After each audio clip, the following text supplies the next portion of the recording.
I want to thank, first of all, Doctor, thank you for the introduction and for your wonderful work. And I had a nice visit with a pastor in the music room.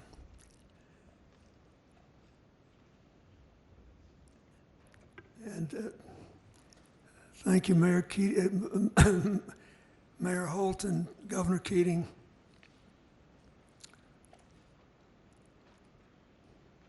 Mayor Norwich, Senator Langford, Governor Stitt, Chaplain Wilson, and Jordan Smith, thank you for singing one of my favorite hymns. The guy that wrote that hymn was the music director of a Pentecostal church in Louisiana, whose pastor was one of my best friends, and I love singing it. And it was sung at my mother's funeral. So this has been very moving for me, listening to all of you and remembering. 30 years ago, I thought I was going to have a very different day when I woke up. I went jogging with the winners of the Boston Marathon, giving me the illusion, and an illusion it was, that I was somehow pretty fit.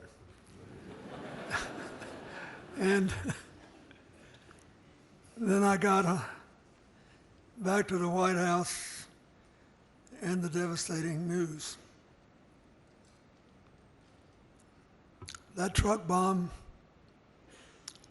as you all know better than I, claimed 168 lives. 19 of them were little children in the building's daycare center. I always like to start with that when I talk to people, because a lot of times fanatic will tell you, I'm sorry, this, that, or the other thing had to happen, but you know, there has to be collateral damage sometimes to make a statement. I never have heard anybody say that who had to live with the damage.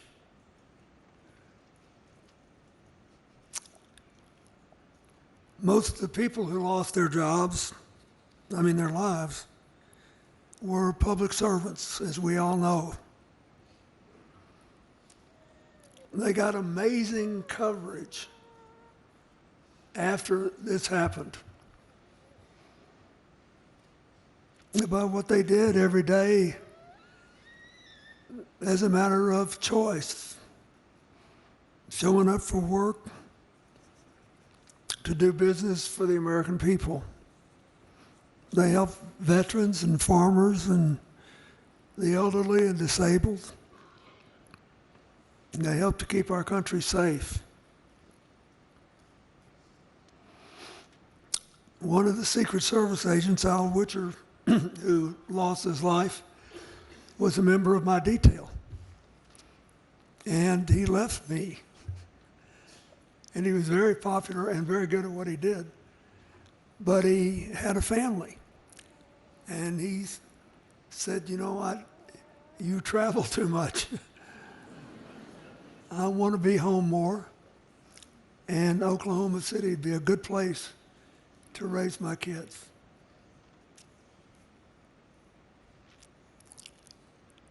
All of us who knew him thought he was going on a much safer journey,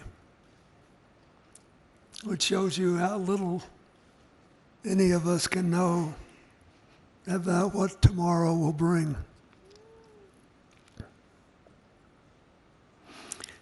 That bombing profoundly shook the country and did more to all of you. But in the end, it brought out the best in America.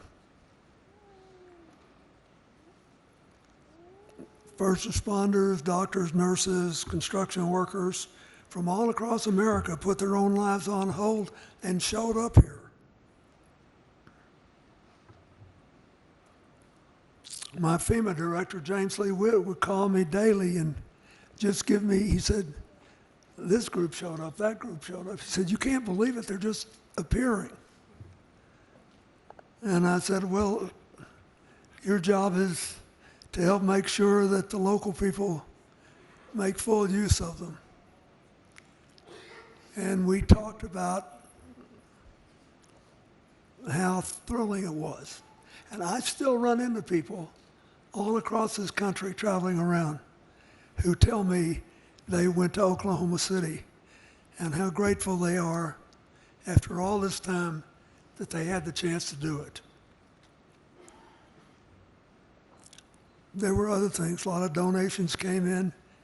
We all remember the drawings of school children that were featured for several years.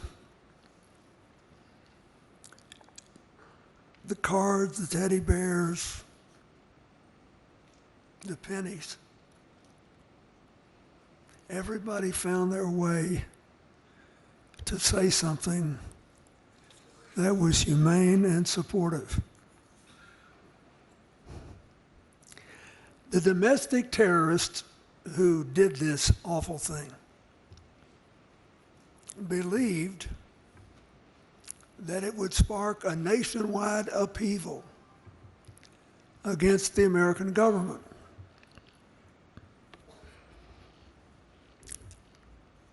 And would eventually destroy our government and our democracy and our way of life. Instead, you gave them, as the mayor said so eloquently, the Oklahoma Standard.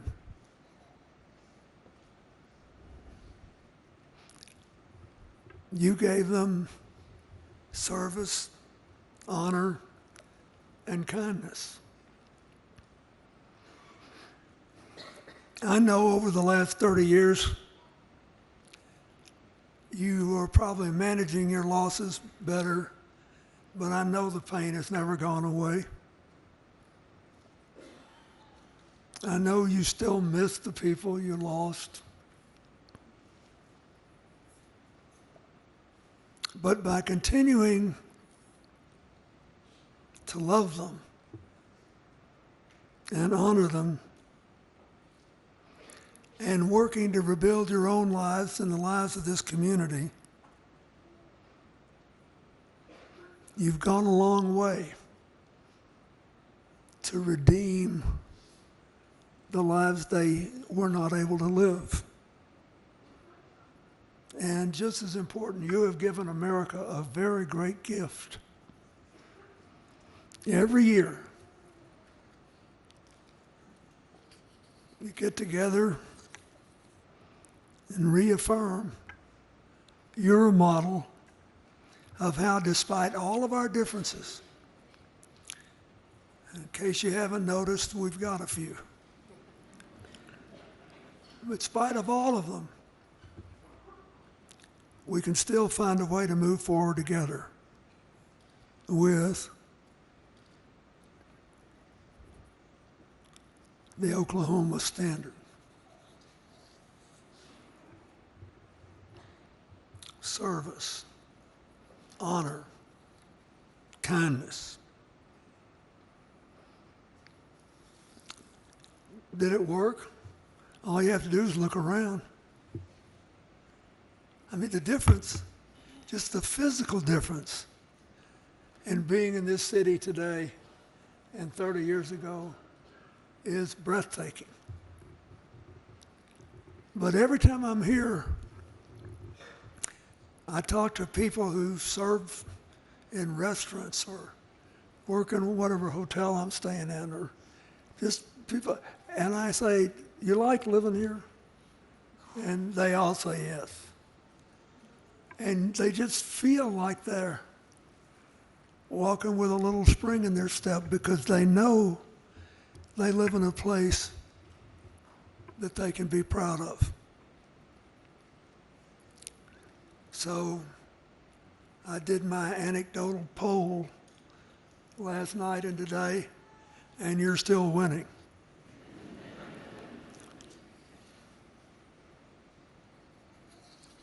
I think this is important.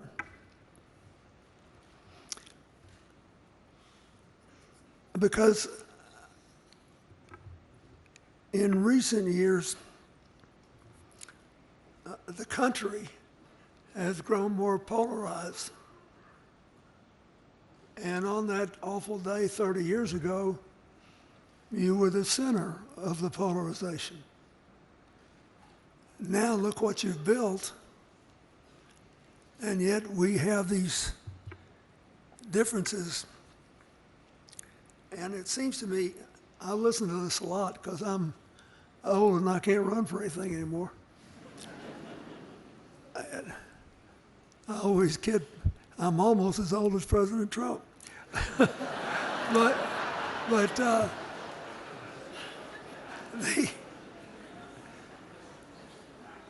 if you listen to a lot of what I read and hear today, it's like everybody's arguing about whose resentments matter most, whose resentments are more valid. When is it okay to stretch the truth a little bit to increase your advantage? If our lives are going to be dominated by the effort to dominate people we disagree with, we're going to put the 250-year-old march toward a more perfect union at risk. None of us would ever get much done. Believe me, we've all got something to be mad about. Something legitimate to be mad about. You made a different decision. So my advice to America today is that we were there for you when you needed us. America needs you, and America needs the Oklahoma Standard. And if we all lived by it, we'd be a lot better off.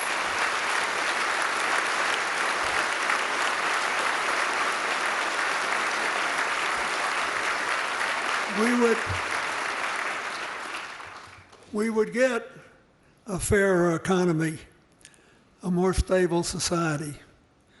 We would understand one another, and we wouldn't feel weak if we admitted we were wrong about something. It does you good every now and then to admit you're wrong. You know?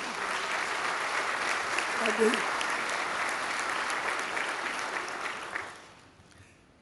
This church would be out of business if nobody ever did anything wrong.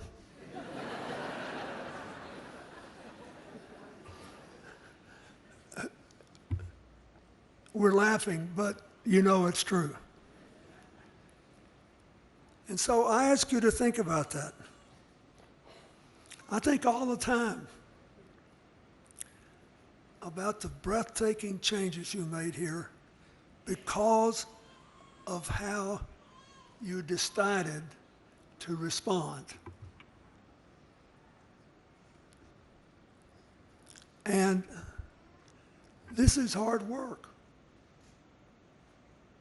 President Eisenhower, who I think was underrated for several years, said that he worried about whether democracy could last in America because it required in the end such concentration and discipline and the willingness not to do things as well as to do them.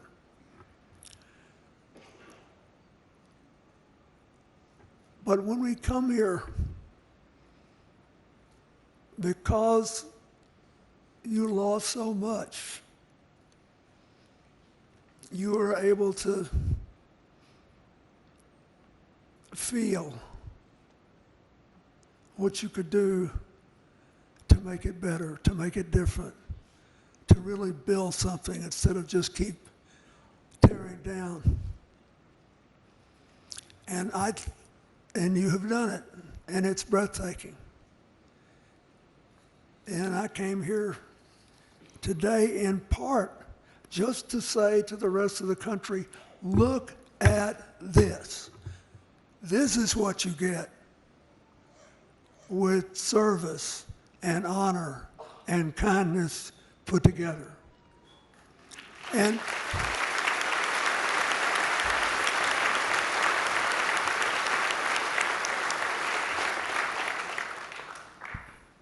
you know, a lot of people use the phrase more perfect union in speeches because it has a nice ring to it. And the founders pledged that they were getting organized to give us a more perfect union. But it's 18th century language. The modern meaning is, hey folks, let's face it, we are not perfect. And we are never going to be perfect. But we can always do better. And so we have to shed all the baggage that keeps us from doing better. That's what we owe 30 years later, the people who made the ultimate sacrifice in Oklahoma City. That's what we owe the families, the children, the grandchildren, the people who survived them. I wish I could live 30 more years to see what's going to happen. Because in spite of all this bellyaching you hear, we're the best positioned country in the world for the 21st century if we don't blow it.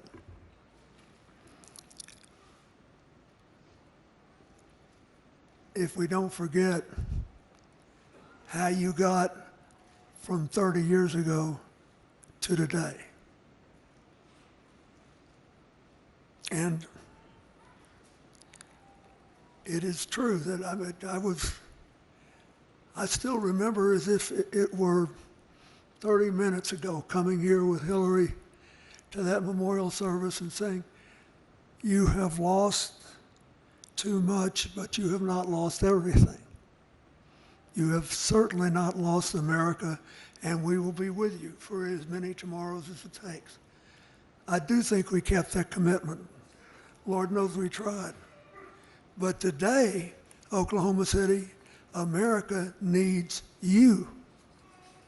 I wish to goodness every American could just see life unfold here. Hear these stories. Listen, you know, I love sitting backstage and listening to Frank Keating. I wondered if he missed his calling, if he should have been a preacher, but at the time he was a good Catholic boy and there wasn't a big space for him. Yeah.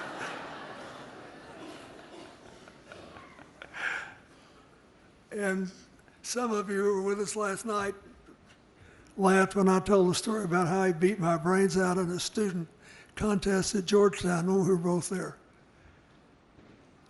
It's important not to forget that we all do our best to find our way through life. None of us will be right all the time. And here we are, the day before Easter. I want to say just one thing about this. In St. Paul's famous letter to the Corinthians, where he describes what love is, which is often read at marriages, weddings, wrongly, because the word for love is agape, which means love of your fellow human being. And we all memorized as kids, all of us who are Christians, now by us faith, hope, and love, which was charity in the old editions of the Bible. But the greatest of these is love. How could love be even greater than faith? Because of the nature of human life.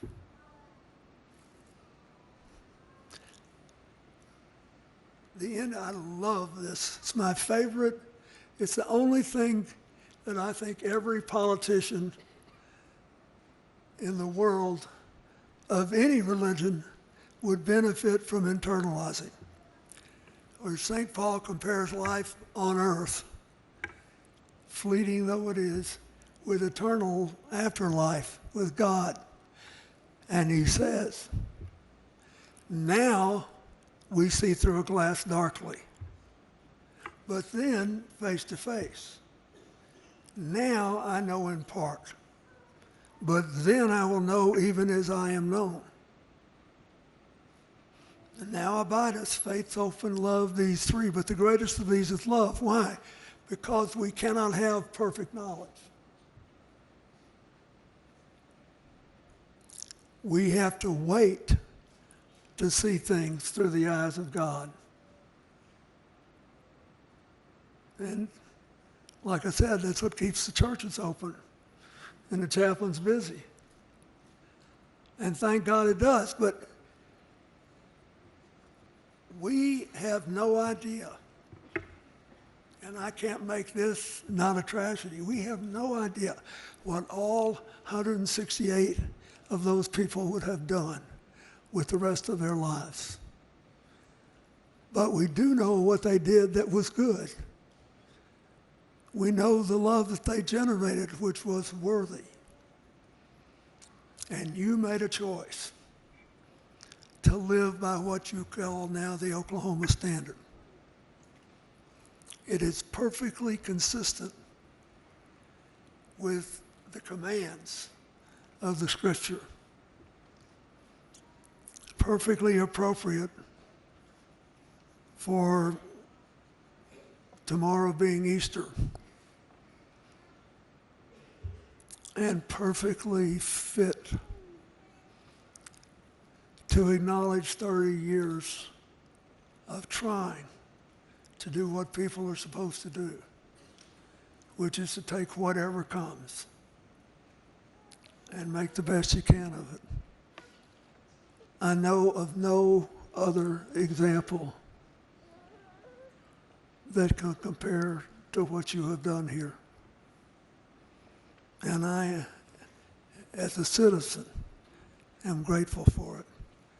I'm glad I could be there to help a little bit. I love it in my old age when you still invite me back. Just know this. You needed your country then. I was a symbol of it, and so I'm grateful that you let me come back over and over again. But make no mistake about it, your country needs you now. We have all these assets, beginning with our people and our great institutions. Are we really going to put them at risk to prove we're always right and that our resentments are more important than somebody else's? I wish every American would get a copy of the Oklahoma Standard in the mail or on their cell phones tomorrow. I bet you it would have a terrific impact. Don't give up. We need you now. Thank you.